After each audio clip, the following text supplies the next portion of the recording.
In the UK, a Christian doctor who was sacked after refusing to use female pronouns when discussing a transgender woman has lost his legal fight against his former employers. In an interview with RT, Dr. David Mackereth explained why he refused to back down in the dispute.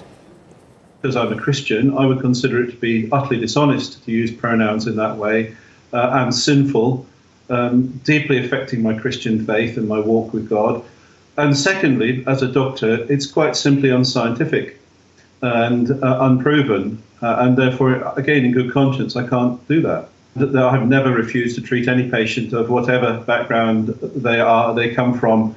The question here is whether I can be forced to do something and to say something which goes deeply against my conscience. I didn't set out to offend anybody. I don't desire to offend anybody, but I desire not to be forced to do something that I cannot do. Dr. David Mackereth worked for Britain's National Health Service for 26 years. Despite that, he was subsequently sacked after a conversation with his boss, during which he refused, hypothetically, to refer to, quote, a 6-foot-tall bearded man as madam.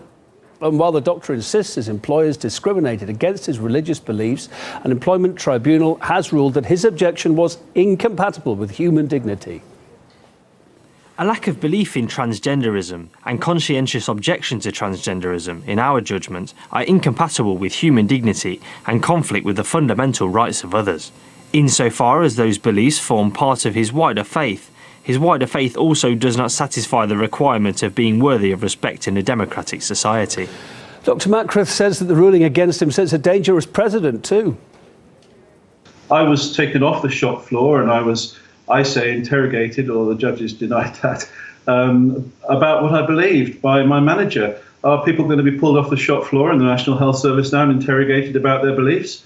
There's a really difficult precedents that have been set from my case. And that's why we're really quite shocked at the outcome. 4 precedents here, very quickly. The first one is that you're not allowed not to believe the transgender movement's maxims. The second one is compelled speech. The third precedent is that belief that God made us male and female and that therefore sex and pronouns are fixed is not allowable. And the fourth is that core Christian beliefs, all Christianity, is not compatible with modern society or human dignity. These are very big precedents. Each one of them is a huge blow to freedom. Got a lot of talk going too. We asked human rights campaigner Peter Tatchell and Christian legal activist Andrea Williams for their views on the story. Conflicted fundamentally with his faith and also with his belief as a doctor and how best to treat such a patient. It's a religion which actually helps people to understand who they are, made in the image of God, male and female. There are some passages in the Bible which are in conflict with basic human rights. I mean, St. Paul in the New Testament seemed to endorse slavery. In the Old Testament, it justifies the killing of gay and lesbian people. So, we'd have to grapple with this.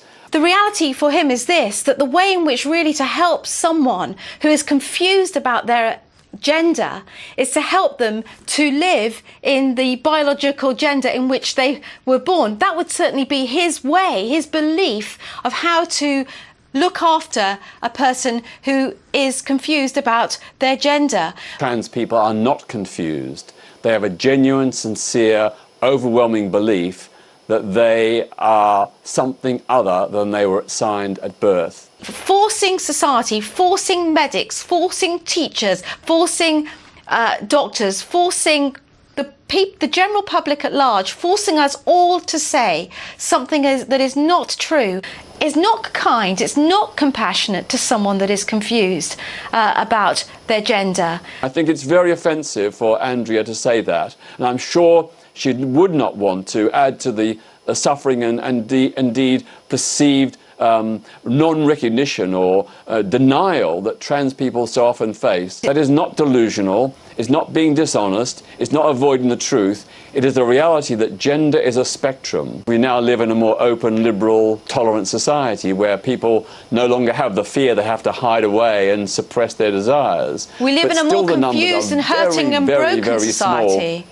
Well, a confused and hurting society. Finish, a society where children. Well, I think that we're in a debate. Andrea, we're in a debate here. Can you please let me speak? They are who they are. And to call them confused is deeply and profoundly insulting. The reality was he realised that the very statement of saying that you're made male and female was a statement that caused offence. The reality is that for saying that, you get left out in the cold. The reality is that our children are no longer being taught that they are boys and girls. They're being taught extraordinary things where the sexualisation of our children in culture is absolutely huge, and where that's all leading is to a great confusion and a great chaos.